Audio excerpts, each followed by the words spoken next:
the Docent Guild because this is Washington's church. So it goes this way. Almighty God, we make our earnest prayer that thou wilt keep the United States in thy holy protection, that thou wilt incline the hearts of the citizens to cultivate a spirit of subordination and obedience to government, and entertain a brotherly affection and love for one another and for their fellow citizens of the United States at large. And finally, that thou wilt most graciously be pleased to dispose us all to do justice, to love mercy, to demean ourselves with that charity, humility, and pacific temper of mind, which were the characteristics of the divine author of our blessed religion. And without a humble imitation of whose example in these things we can never hope to be a happy nation, grant our supplication, we beseech thee, through Jesus Christ our Lord. Amen. Amen. Well, welcome to the Docent Guild meeting. This is a kind of new era. I'm going to be passing off the torch to the new incoming directors, Susan Schultz and Nancy Sage. They're going to be co-directors. Are we? You want to be? Yeah. Why not? Mrs. Schultz? What will you be a co-director? Co or vice? Ooh, vice. Ooh. Last time I told Naughty. her she didn't want to be a director, so you'd be vice. Vice, yes, that's what I said. Okay, well, you didn't say, thank you. Vice Chair. Okay.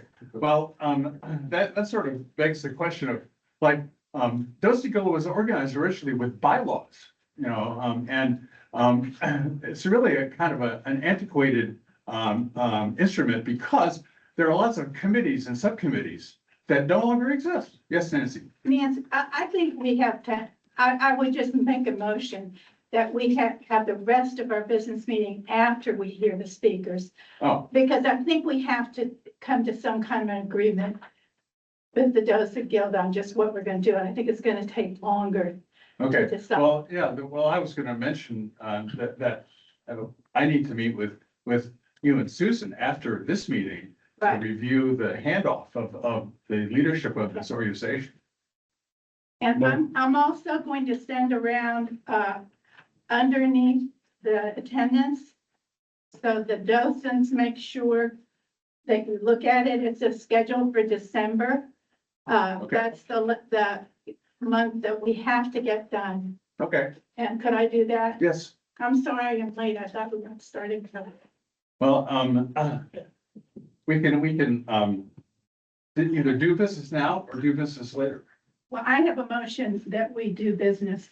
I second the motion. Right. Yeah. Good. It's a good way to. Yes, yeah. Okay, well, as the outgoing director, if I could just have a moment to describe, these are calling cards that Fred Crawford introduced me to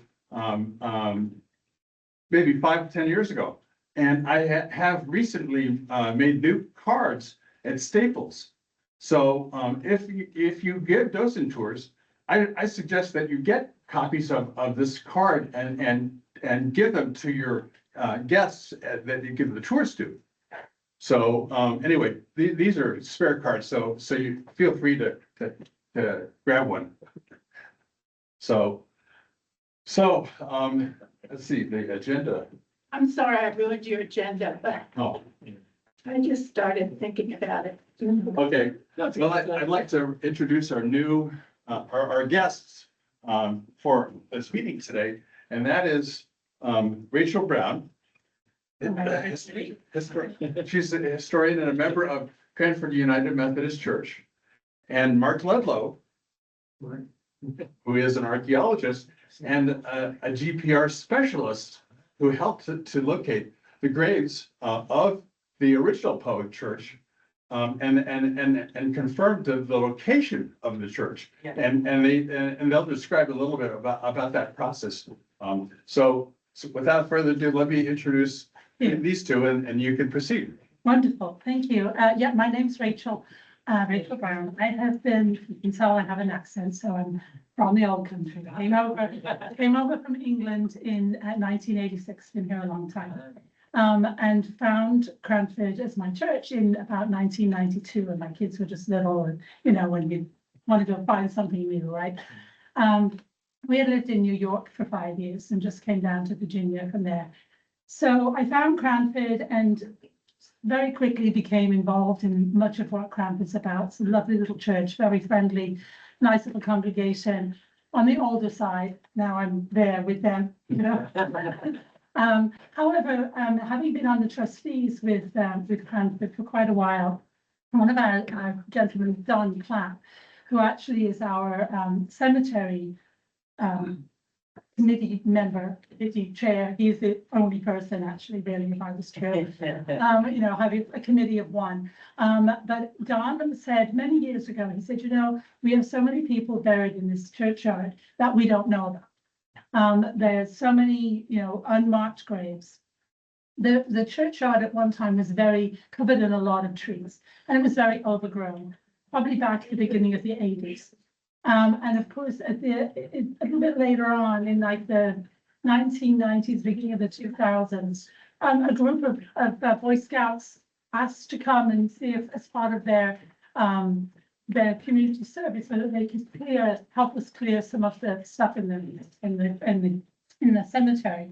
And of course, you know, sure, go for it, right? Right now. Yeah, well, afterwards we found out that a lot of the markers that were in the churchyard that were boulders just got moved Oh, and just, Oh. not their fault, not their fault, not our fault, just lying, right? So a lot of those sort of perhaps the original markers, the boulders and not so much, I think it was a headstone, it didn't get moved if it hadn't, you know, Right. inscriptions. But a lot of them back then, they didn't have inscriptions. So came to the fact where we cleared a lot of old trees. We had a very bad tree infestation and we took down a lot of trees. So by the time we got to this project, our area was pretty clear. And if you have driven past, you may see that you can pretty much see most of the cemetery at this point. So this sparked something in me about 3 years ago. Another gentleman, Ken Pack, who was a member of our church, and I happened to go to Gunston Hall for a meeting they were having, and a symposium about graves and gravestones and cemeteries. Fascinating. I mean, weird thing to go listen about, right? But this had stuck in my head that Don had said, we have all these people, we have soldiers, we have people buried, we don't know who's there.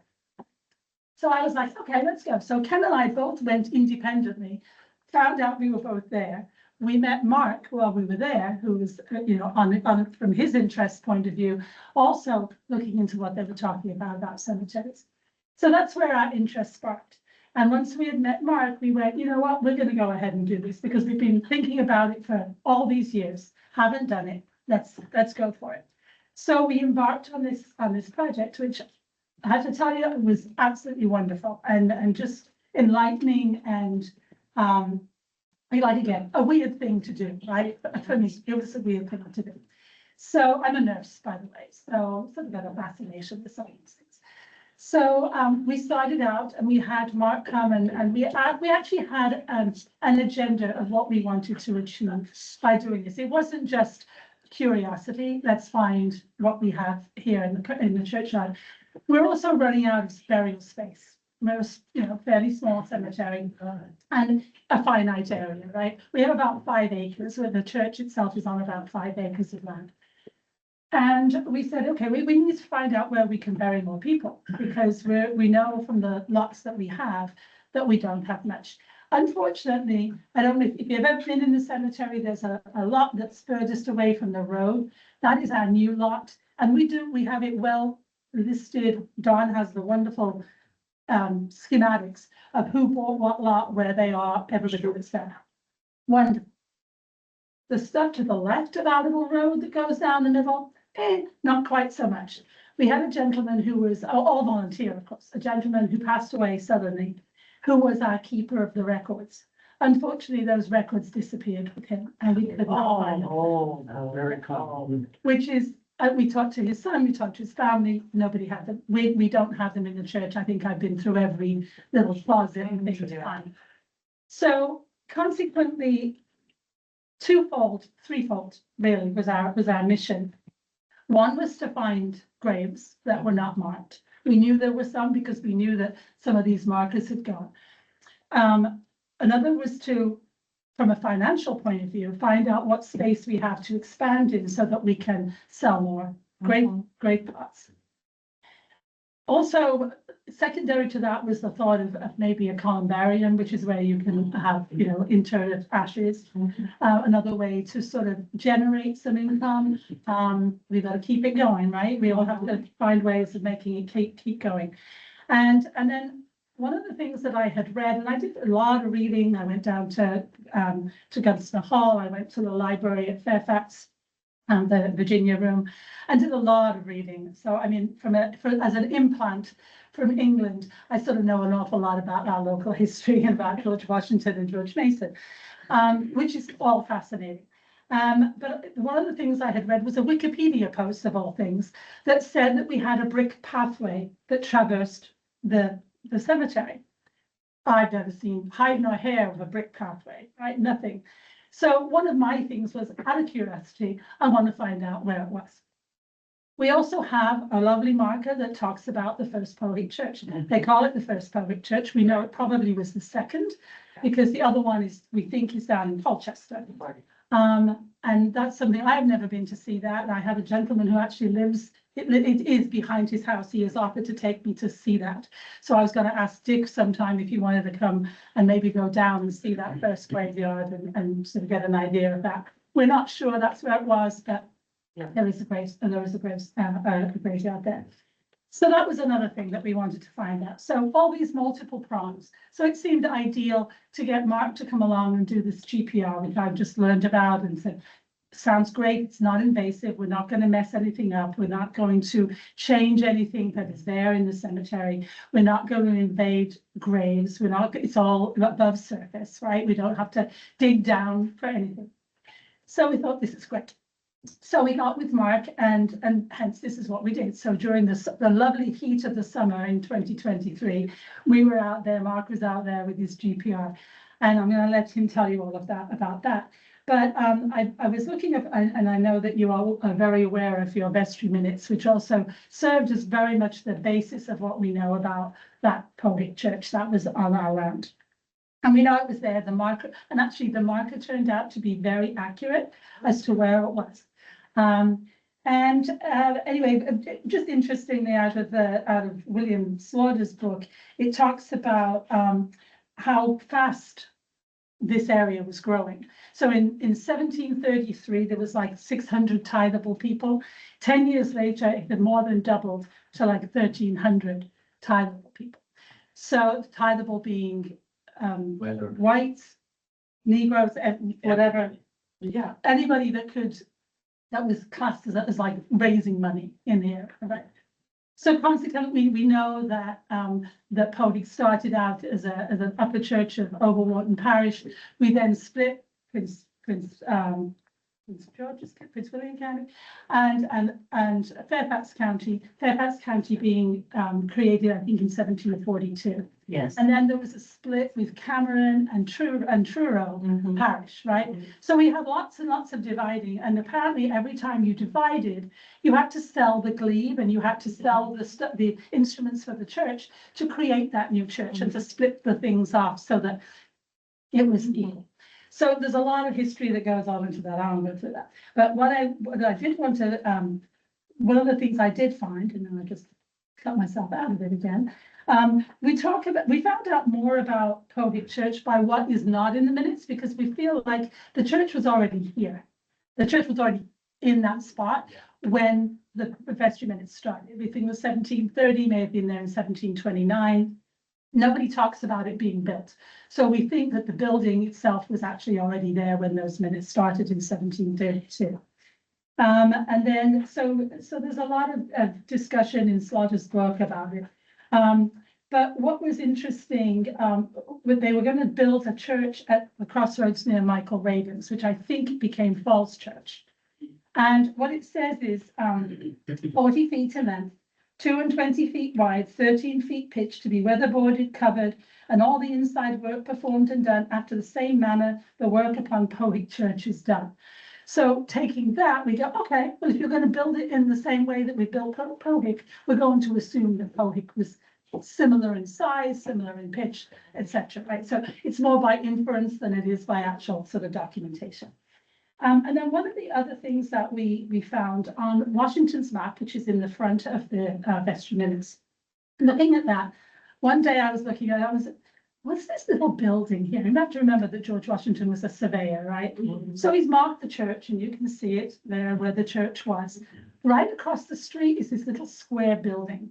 And I know that George Washington didn't put a building where there was no building. So we're going to assume that that was the building.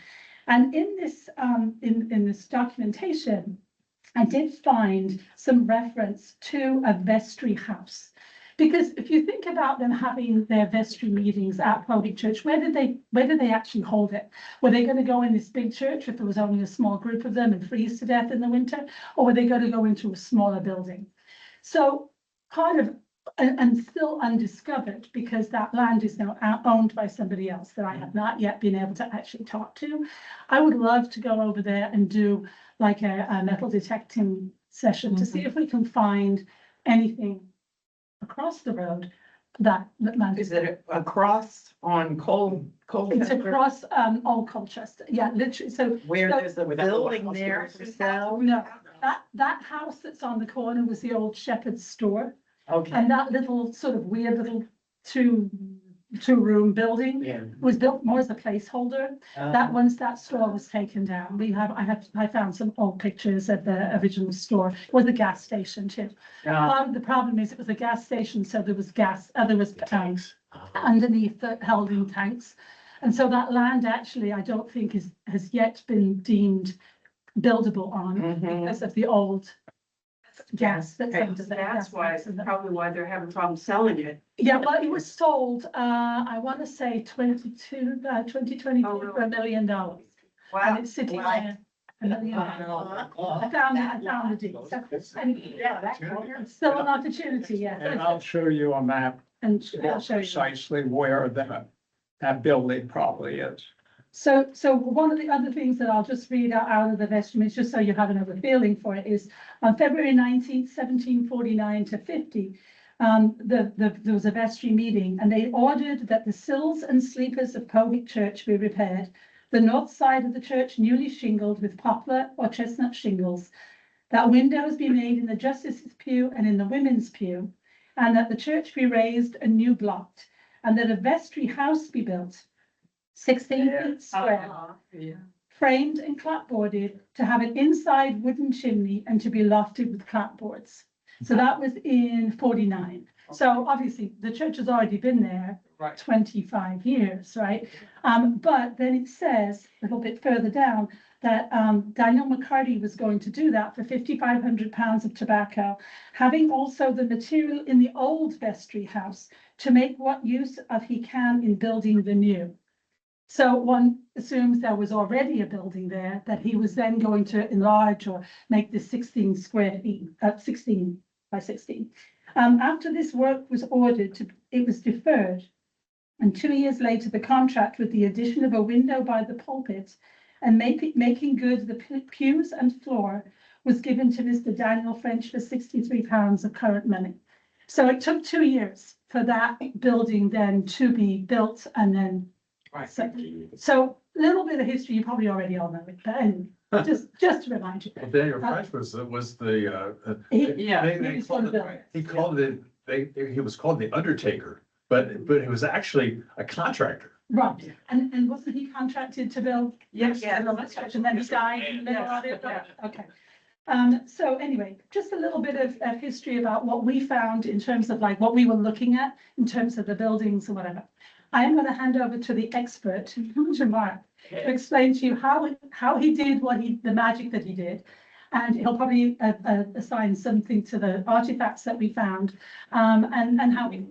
So, anyway, Mark, go ahead. Yes, I'm Mark Ludlow. I'm a registered professional archaeologist, so RPA appears after my name. Almost anybody can call themselves an archaeologist. If you had a couple of archaeology courses in undergraduate school, you might call yourself an archaeologist. Some of the state employees in the Department of Historic Resources call themselves archaeologists. But they're not registered professional archaeologists and don't meet the criteria, which is usually at least a master's degree in archaeology. Is there an exam? I mean, how do they? By credentials, by experience and by academic credentials. And then the state will give you, They'll then induct you into the registry of professional archaeologists. Apparently, I'm one of the founders of the organization and never knew it. And I've been doing this since about 1965. And I have undergraduate degree from the United States and a master's degree from the University of Leicester in England. And I worked on a PhD, which was not completed. I do have a 600-page at the University of Wales, Trinity, St. David. As I got older, I got tired of spending all day on my knees, digging with my head down. And so I decided to find another form of archaeology that wasn't as physically strenuous. And lo and behold, I discovered ground penetrating radar. Looks like, I don't think there's a photograph of it here, but I have two out in the car. One's $25,000, the other's $35,000. These things aren't cheap. And what they do, and they look like little lawnmowers, basically. They're not power assisted. You have to push them. They're on wheels, but they actually slide on the ground. So if the grass is too high, it really is a pain. So we always like the grass cut before we do this. What they do is pump 3,000 pulses a second, approximately. That's magic to me. I don't know how you do anything 3,000 times in a second. It pumps high frequency radio waves into the ground. And when it hits different things that absorb the radio waves at different speeds, it records that. It bounces back and the machine records the minute time difference between hitting something that's different than what's above it and below it, bounces back and tells the time difference and then produces an image, which I'll show you what an image of grave looks like. By the way, here's my phone. Here it is. Uses less power than your cell phone. You could put it on your chest and it's not going to hurt you. It's not dangerous in any way, doesn't disturb the ground. It's completely non-invasive. A lot of people are concerned about ground penetrating radar in terms of what you might see. And by the way, I encourage folks when we're doing a ground penetrating radar in their graveyard to actually come and watch and look at the screen, because I see real time what's the report, so to speak. So as I go along, I go, oh, I'm right on the grave. And then we mark it and move on. So we encourage you to be a part of it, but some folks are afraid that it may be too realistic. I assure you, with one exception, I've never seen a human body in a grave. You don't see a skeleton. Some of you may have seen a CSI or NCI, I don't know, one of the law enforcement shows, and they show a skeleton laying there. I haven't seen that yet. And run over many thousands of graves. We'll get to that. So what does that, let's go to the next slide. This has been referenced. This is in the front of your minutes, book.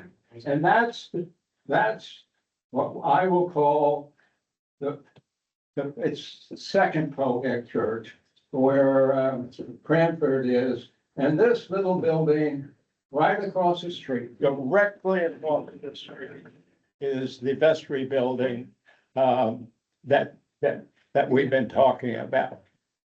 The original of this is so small. It's been passed over almost forever. It came as a complete surprise when we saw this. This is private property here. And it's deserving of not only maybe a ground penetrating radar survey, but also a metal detecting survey.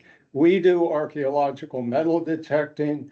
It's done systematically, recorded, etc., so that meaningful information can be extracted. It's not just finding artifacts, it's what the artifacts tell us and how we interpret the artifacts.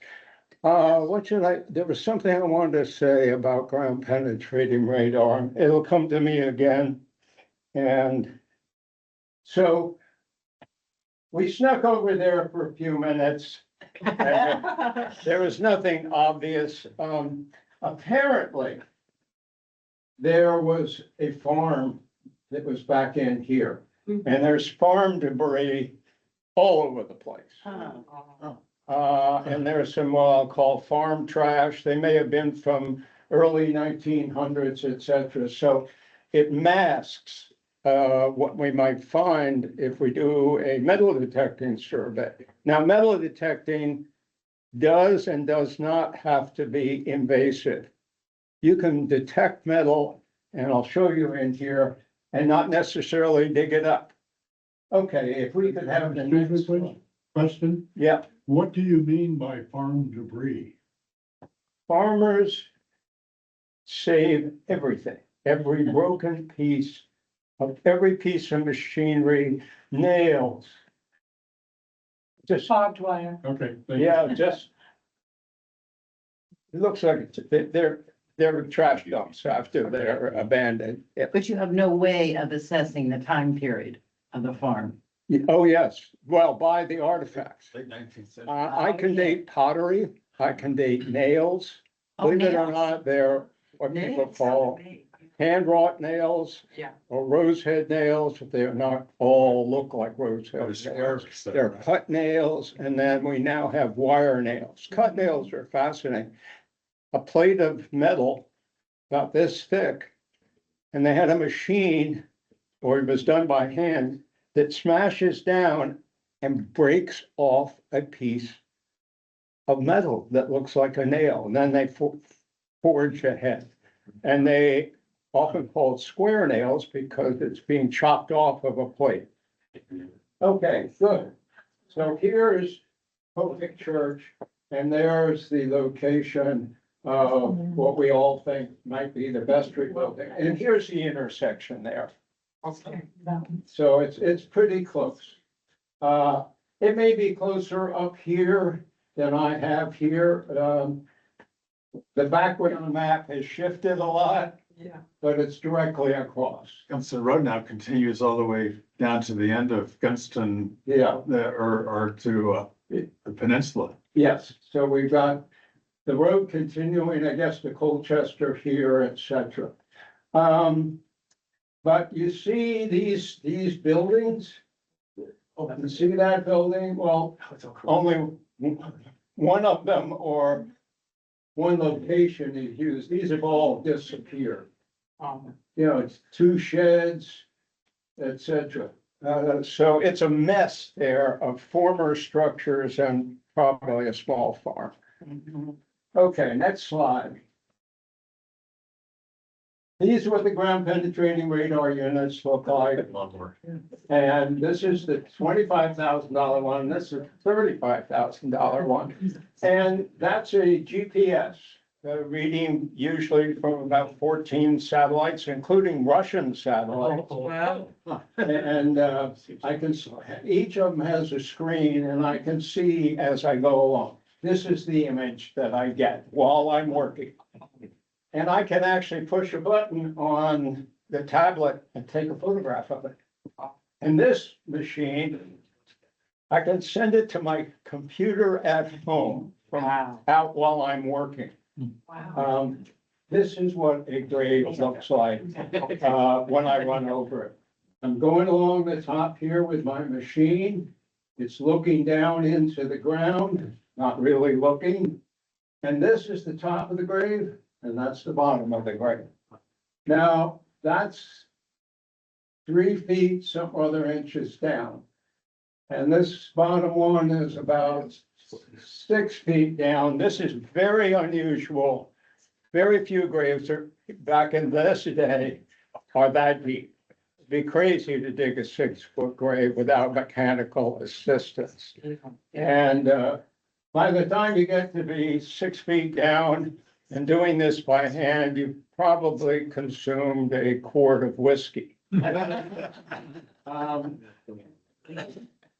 Most graves to the top of the coffin are 2.5 feet down. And the bottoms are about 4.5 feet down. And children in the 17 and 1800s were often buried only at the top of what is detectable as different a foot down. I did 90 children's graves at Ivy Hill Cemetery in Alexandria. All but one was 1 foot down. All but one was all but one were shroud burials, no coffins. Understand high mortality rates. Often children weren't even named until they reached a certain age because it's to protect the parents from the high frequency of death and disappointment in newborn children.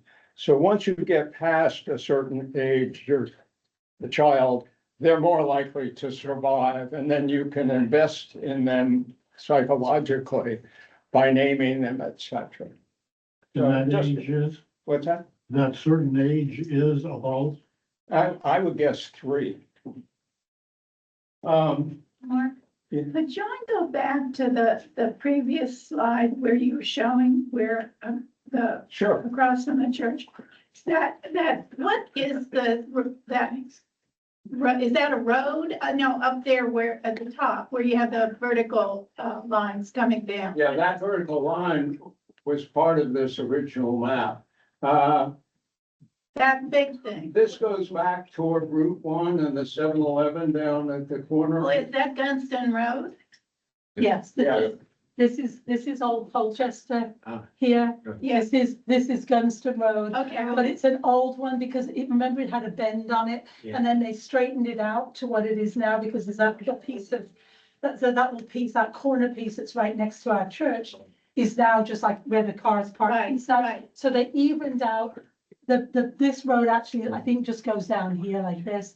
This we think may have been an electrical Yeah. thing, like, Oh, like I don't know. It showed up on, because it's an X-ray kind of, black light thing. It just shows up as a mark. And I'm not quite sure if it was electrical or not. And I think the background has shifted that the Pohick Church was probably here Yeah, and this was across here. Yeah, that would make that sense. makes more sense. yeah, Yeah. yeah. I live on Colchester and I was trying to Yeah, figure that out, so thank you. well, I'm usually confused all the time. It's very hard I to do make sense. hundreds and hundreds of these. I barely know where I'm at. Next slide. So here's my 2 machines. pumping high-frequency radio waves. This machine can image up to 32 feet in the ground. Wow. Ground penetrating radar really was developed for other purposes than finding graves. Mostly utilities, buried sewer lines, buried electrical lines, that kind of thing. This one, 100 feet, and sometimes there are different frequencies of these things. You can buy one that'll image 600 feet in the ground, that kind of thing, for geological purposes. But I set my machine to 8 feet deep. Nobody's buried. Yeah, at least in the last couple hundred years that deep. So this is called a hyperbola. And if I see that, I know with certainty, nothing's certain, but, High confidence. high confidence, it's a grave-like anomaly. Okay. I will never know whether that really is grave unless I dug it up. We call it ground truthing in archaeology, but high probability. And I imaged thousands and thousands under lots of different circumstances. So nothing scary there. No one's staring back at me. Now, some burials are shroud burials, and there's less that's different as the high frequency radio waves go into the ground as I move along. There's less, because what ground penetrating radar is really imaging are changes in the soil.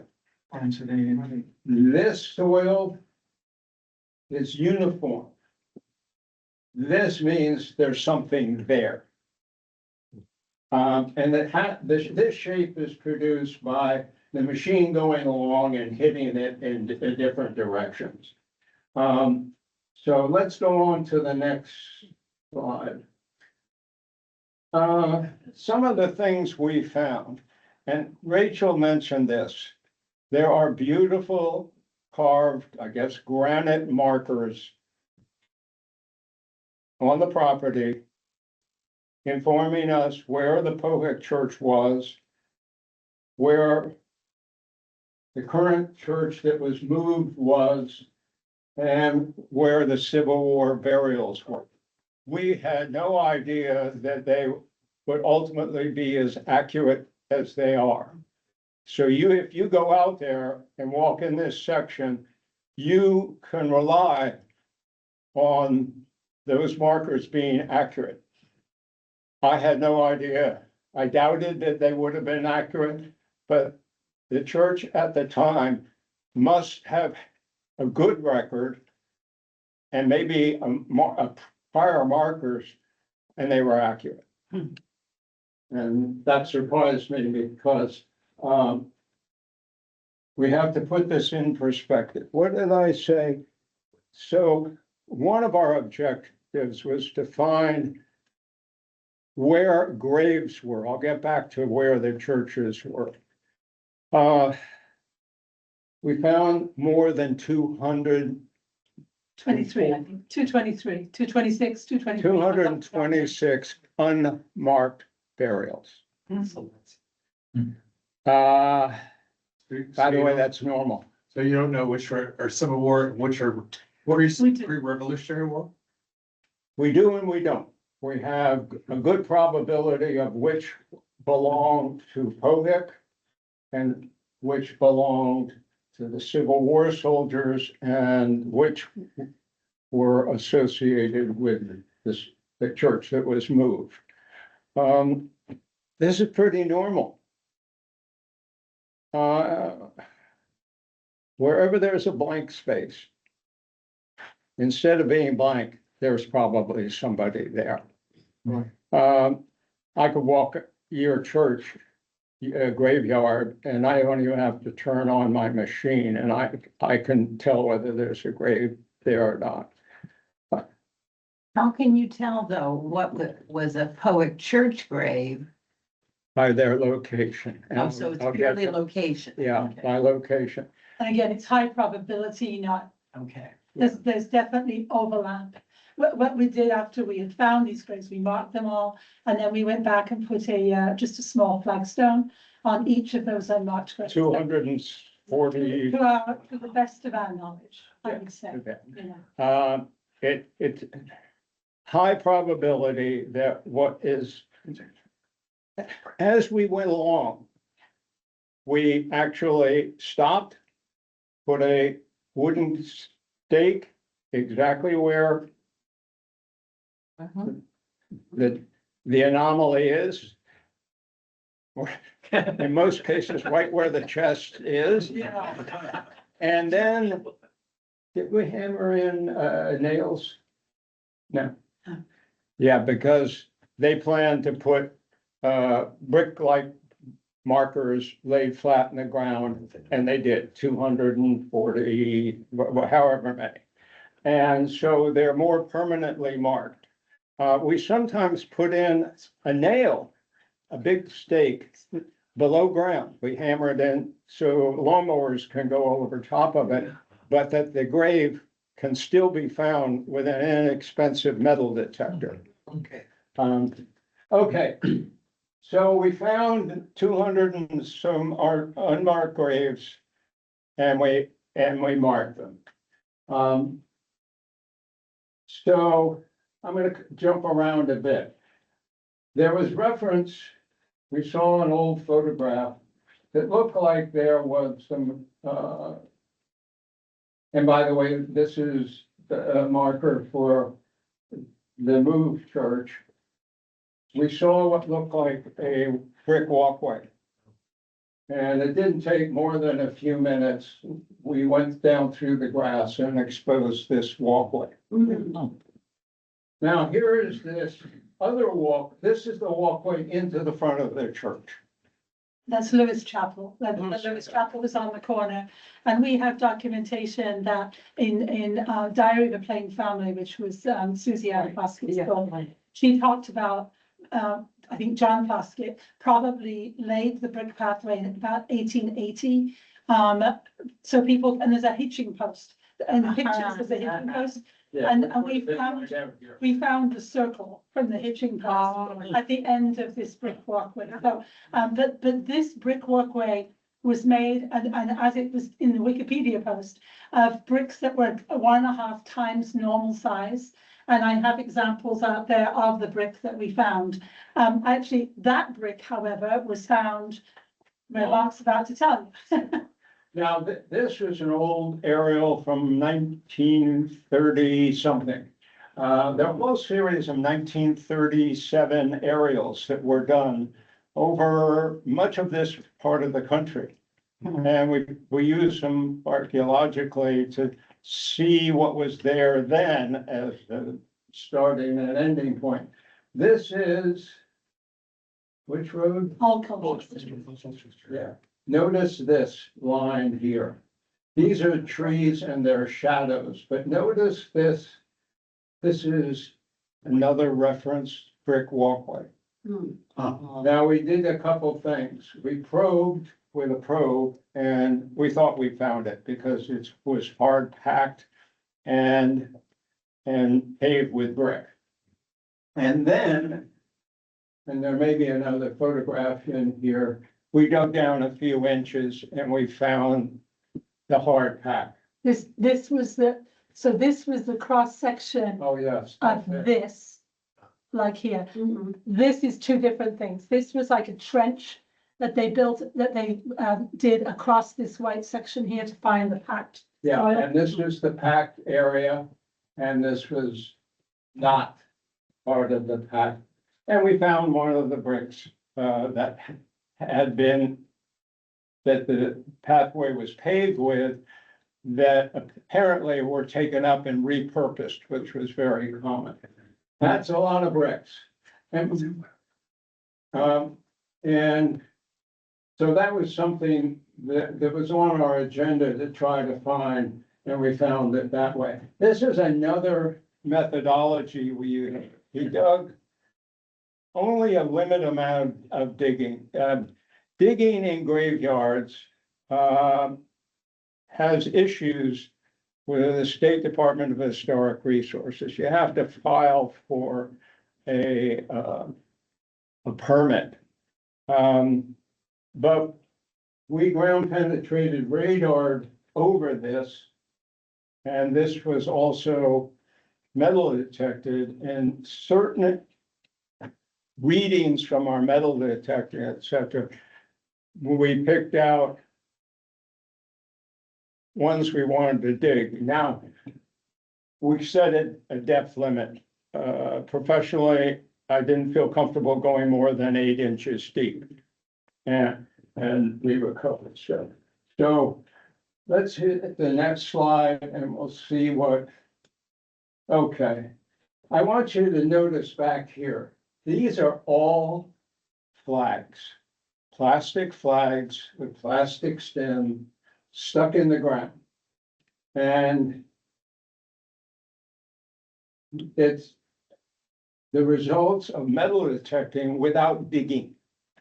I wanted to see the pattern of metal distribution. Now, there's not just metal in a metal detected hole, whatever else is there.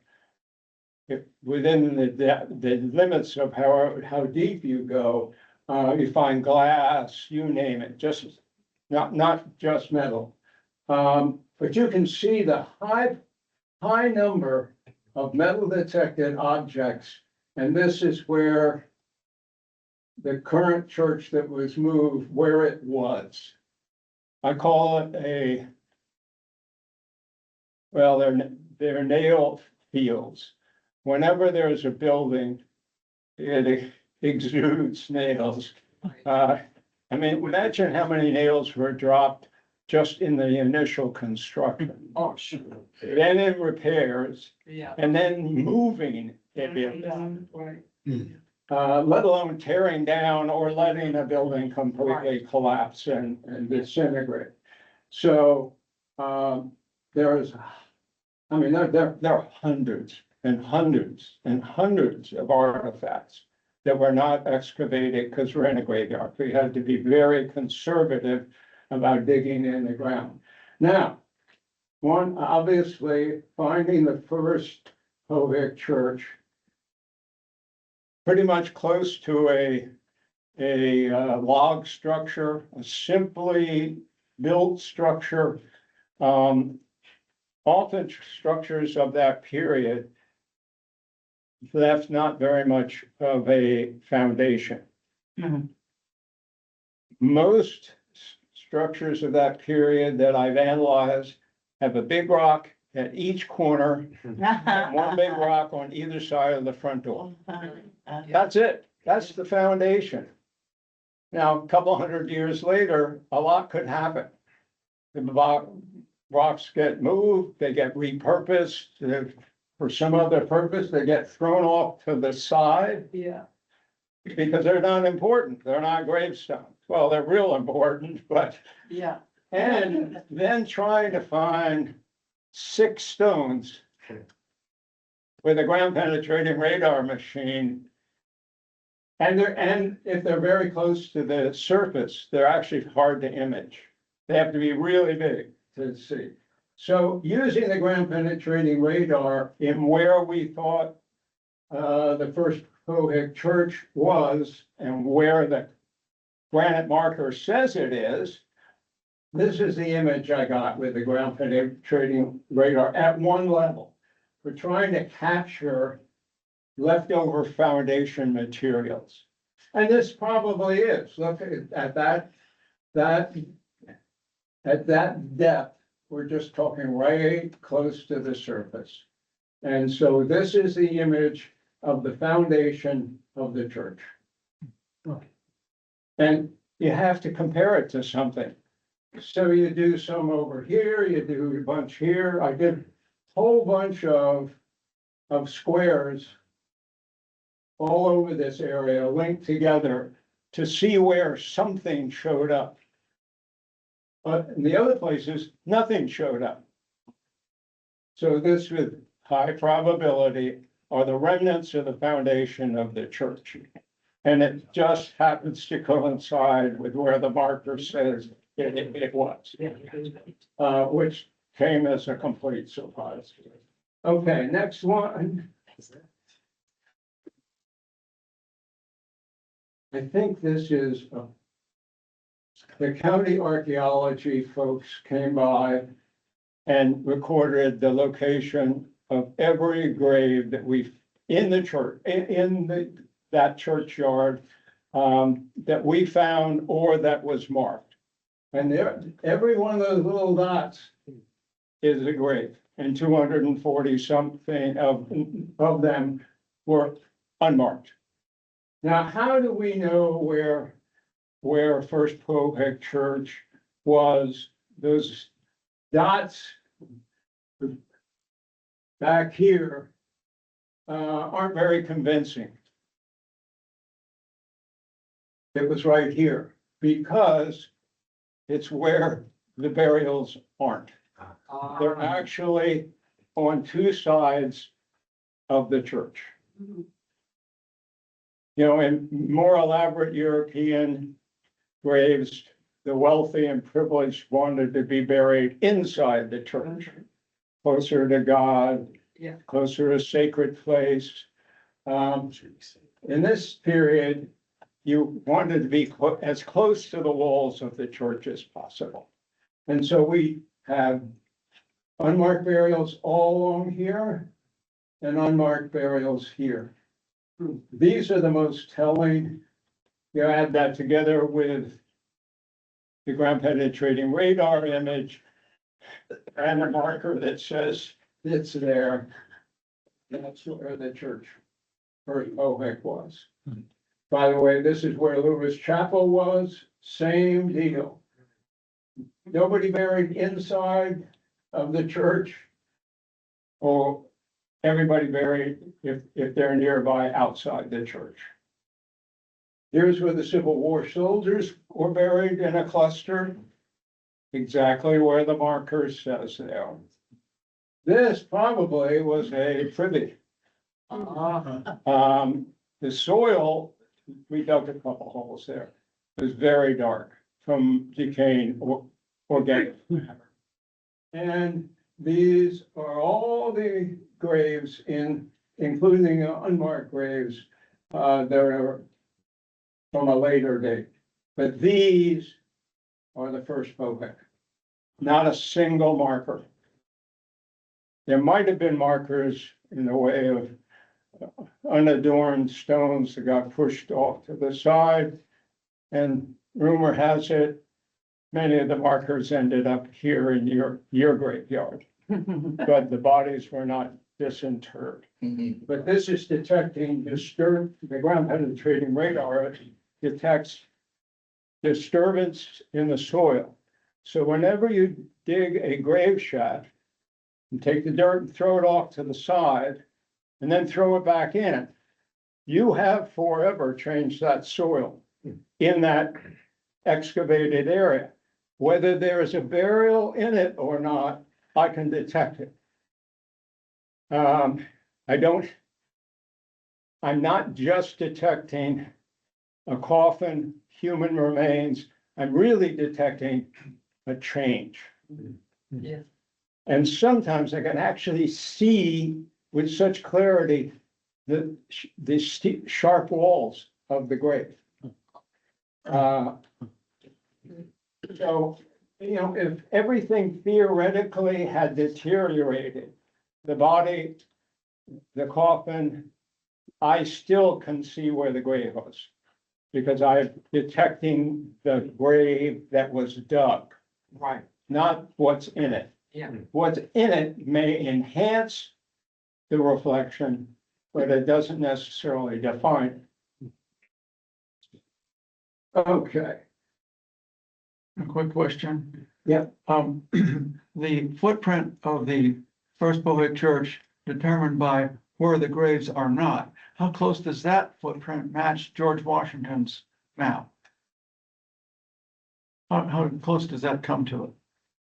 To this man, Yeah, he doesn't show graves No. I'm saying the footprint Oh, of where the the footprint. graves are not. Does that match his mark on there? Yes, as far as we can tell, this is so, There's no actual measurements on his Yeah. map in terms of like feet, so it's Yeah. hard to say, and because the road probably has moved and changed over time. So, I mean, our assumption is that where we saw that the packed walkway, Yeah. and just by looking at it, there's actually the marker for the first Pohick, and there's actually a tree Yeah. that is sort of like half down now, but it's still there. And my gut feeling is that cypress tree was planted to commemorate along with the marker. yeah. No, I would say one interesting thing, because there was some talk about Lewis Chapel being built on the same land as Pohick Church.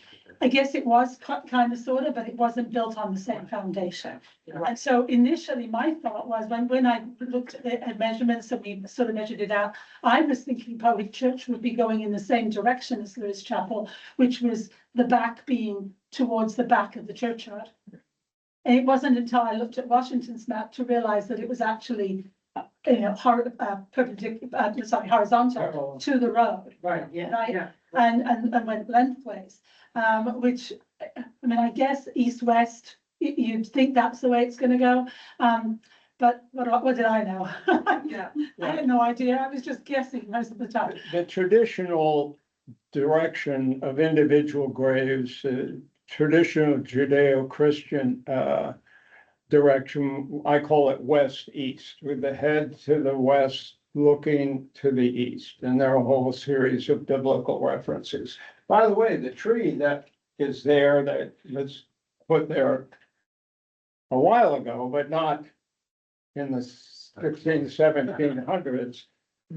Also, that species of, or that type of tree has biblical references also, and we find them in graveyards. Now, I mentioned that I can walk into a graveyard and pick out the graves without my machine. I call them swales, depressions in the ground, elongated depressions. And you kind of go down on a hill and you come up and then you go down on another one. And so we walk along in graveyards, and it sometimes helps us to determine what direction we go with our ground penetrating radar. Also, there's differential vegetation.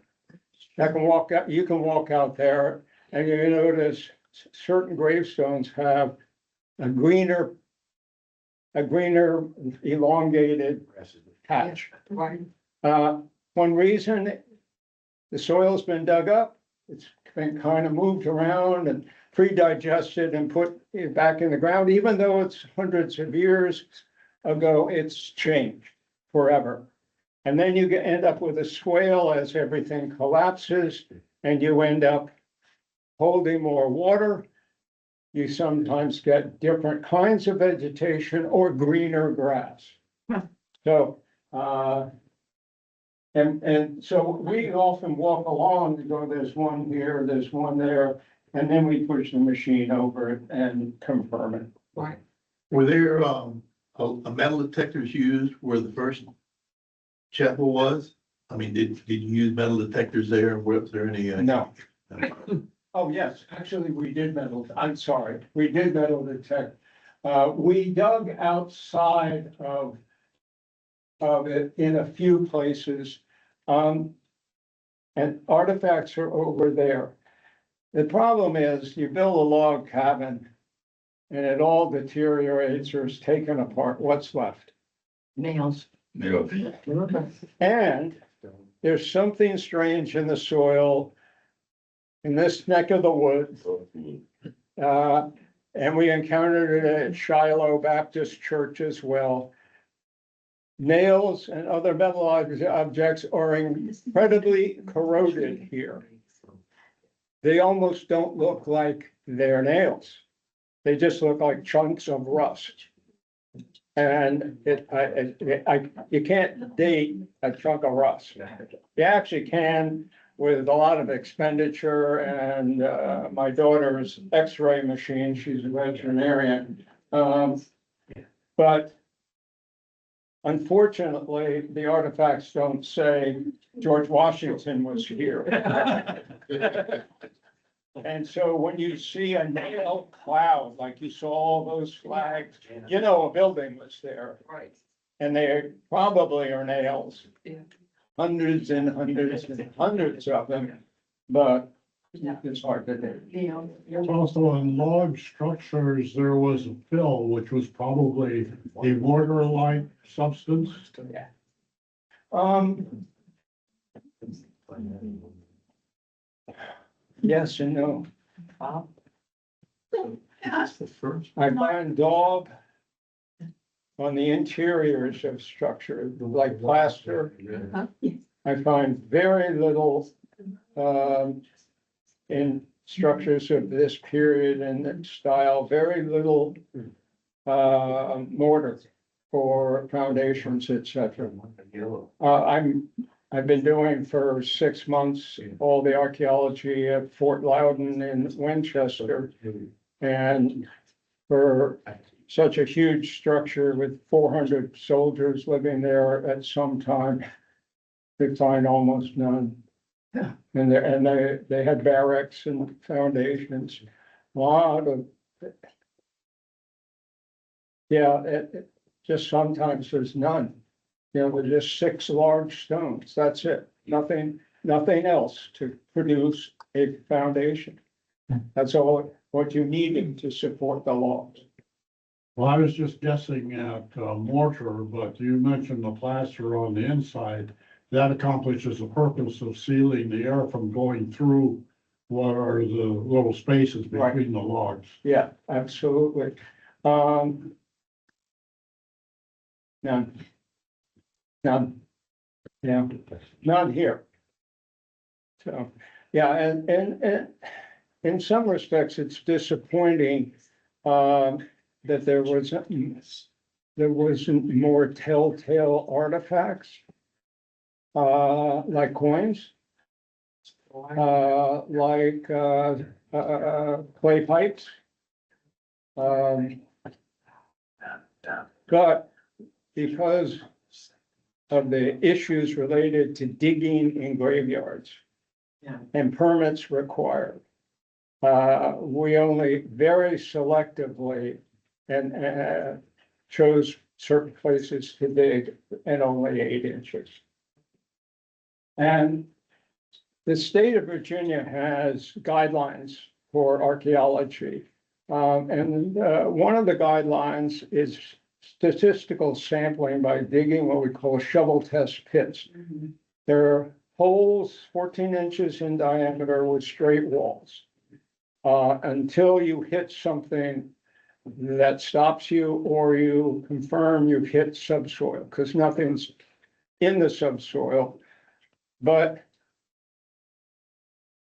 we couldn't do that because we established an 8-inch depth thing to avoid running into children in the shallow depths, shallow burials. So what we didn't find was concerning. Okay, what's next? This is odd. We found some evidence when we explored the long walkway. We found some Indian artifacts. And then one of the archaeologists from the county who came to visit and document every grave in the entire graveyard with high accuracy GPS global positioning, they picked up these, and they're remnants from Native Americans making a stone tool. We call them lithic chips. One of these doesn't look like it. It's actually a broken point. You call them arrowheads. Not arrowheads. They're points.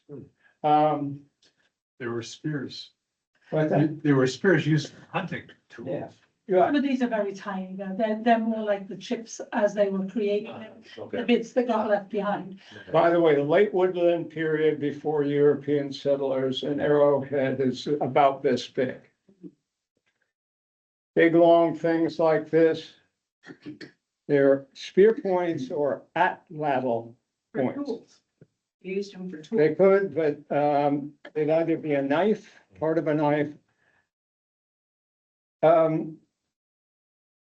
Arrows, bow and arrow is a relatively new technology from a Native American standpoint in the eastern part of the United States, maybe 3,000 years ago. Before that, spear points and atlatl points. Atlatl is a spear with a throwing stick. And this is the throwing stick. And they kind of hook together and it throws the atlatl or kind of a spear. And some of those spear points are this big. By the way, I've tried to throw an atlatl. That's a term none of you, most of you have never heard. Couldn't hit the broadside of the barn.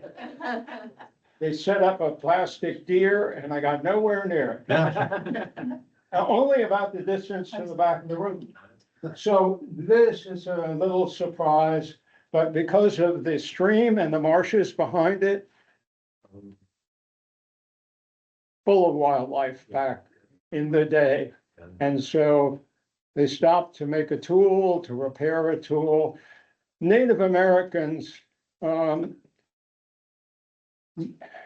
made points almost endlessly. Thousands, and I worked on sites where we have 10,000 artifacts of stone tool making. They'd sit around the village and make tools all day long. Because they break in making, they break in using, they're usually at one time.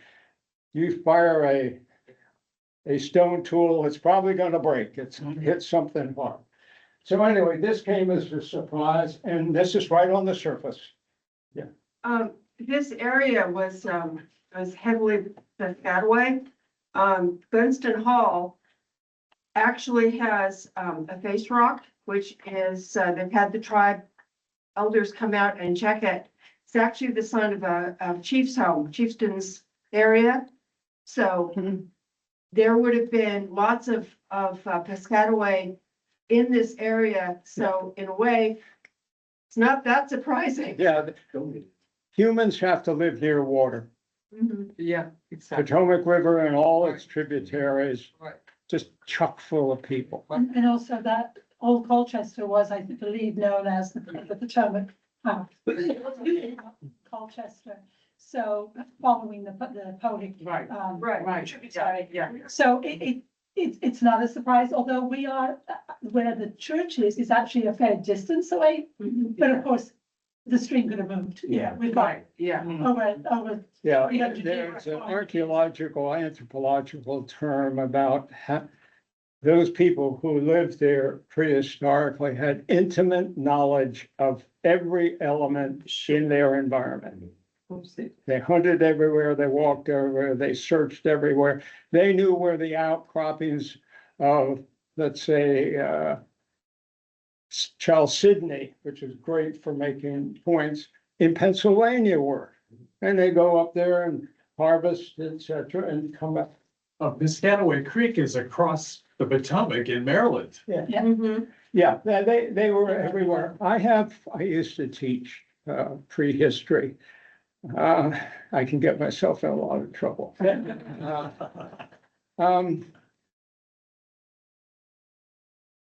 People have been living here or using this environment for more than 10,000 years, right here. Right. And that age will constantly be pushed back. And so when we talk about the Piscataway or the Drogue or whoever that's one moment in time, one small period in time. People with different cultural traditions have changed over time in this location and most locations near water. And you have to remember that the environment 3,000 years ago here was different than 10,000 years ago. And cultural traditions changed as the environment changed. And people moved in and out. fought each other and et cetera. And so there, over 10,000 years, there could be 10,000 different cultural groups. There weren't, or linguistic groups. So I refrain from naming any cultural group without attributing it to a very specific time frame. And also, the other thing you said, and I have said, I refer to them as Native Americans. Nobody's native to this hemisphere. We're all, yeah, and I think that term came as a result of negotiations with the federal government. Prehistoric people, and sometimes refer to Native Americans as first people. And that Native Americans who are here are descendants of first people. Now, they're a genetic remnant of early people. I think the term that's used today is indigenous, not Native American. Yeah, that's a better term. Yes. Yes, so just think about that. Yeah, and because if we discover that people before this were another linguistic group, and I just, so we break Eastern United States into time periods. And these were probably what we call Eastern woodland people that may have had names that you associate with them. I prefer to just say Eastern woodland culture. And by the way, they were probably primarily deer hunters, and they shaped the landscape. There was they create ideal environments for deer. They burn down woods, create open fields. They landscaped on a big scale. Anyway, this came as a complete surprise. There's no reason there might be some prehistoric remnants on this property right here. They're all over here, hunting and everything. So, do I have any other questions? Yes. The oversized brick that were they made on site? But And I can't be sure. If they're really badly made bricks, the chances are good. They're overfired, underfired. But there were brick makers in the area. Yeah, and it's wagon loads of brick coming out of Alexandria. But I don't know where big masses of bricks were made in this area at different times. Well, there's evidence that the bricks that were used to build Pohick Church were made here on the site, On the premises. on the premises, to build all the walls. The walls are massive, by the way. They're Yes, they're they 18 are. inches thick, which is another reason why the church is lagging for so long. Yes. What reference says that? Well, it's in Slaughter's book. It is, Yes. you gotta be careful. Original sources are better references. We get things and we repeat them over and over again, and they become something. Yeah, and it's not. So I'm always skeptical until I can evaluate where that information came from. Was it third hand, and that kind of thing. Well, we also found evidence in the historic Fairfax County Courthouse of indentured people and enslaved people that worked out to build Pohick Church. Okay. And there that gets you closer. There's Yeah. official records, et cetera. Yeah, but I'd just be skeptical. Do your machines pick up remnants of a kiln or anything like that? Oh, what? Kiln like for brick making? When you. Oh, yeah, absolutely. It will. it also picks up metal, like a metal detector. We didn't find one. We didn't find. No, we did not. The privy area that Mark was talking about, if you come from what is now Cranford's parking lot and you walk down towards the church, so the road is on your left and you're walking down towards the crossroads there. On the right-hand side, there's an open space where we found no burials, but we did find, and you'll see some of the things that we found in that area, part of a horseshoe that we found there as well. So potentially that we know there was a lot of things on that property over the time. There was 2 schoolhouses, there were probably stables. When people came to the church, where do they put their horses? Where do they go to the bathroom? That kind of thing. So we know there were outhouses, we know there were buildings. So it seems likely, because there's no burials in that first section, as you walk down towards where Pohick was, that's where they had those outhouses, those buildings. And as Mark said, the soil was distinctly different in color. And so thinking that it was organic material that was there. But we did do some digs in that area. It wasn't a huge amount of metal, but there was a few bits and pieces. We did find one piece of slate that was buried that we think potentially could have been foundational for one of those outhouse buildings or one of those schoolhouses. So you're very, I think we're, unless anybody has more questions, and we don't want to take up all of your time here. You were, very early on, you were talking about the vestry building that was across Colchester, across from the church. Now you're talking about where a building was, and there's the foundation. There's nothing there now. There's nothing there now. I mean, I did I just want to make sure. Waitress cost a little. Yeah. Mark only came over with me once, I promise. So I'll do it, I'll go. And I did find one metal spike over there. I think this was it. That was, this is a cut now. Maybe I don't have that spike with me, but I found a fairly big metal spike.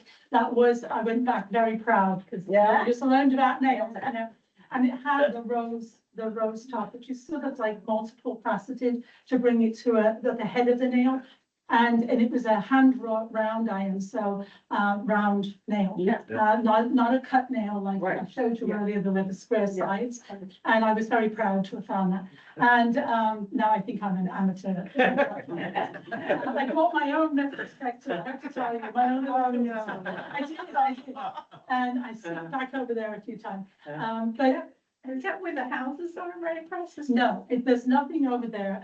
It is completely just trees and you sort of walk like that barbed wire, all sorts of, as Mark said, lots of farm stuff. But I was very proud to find one.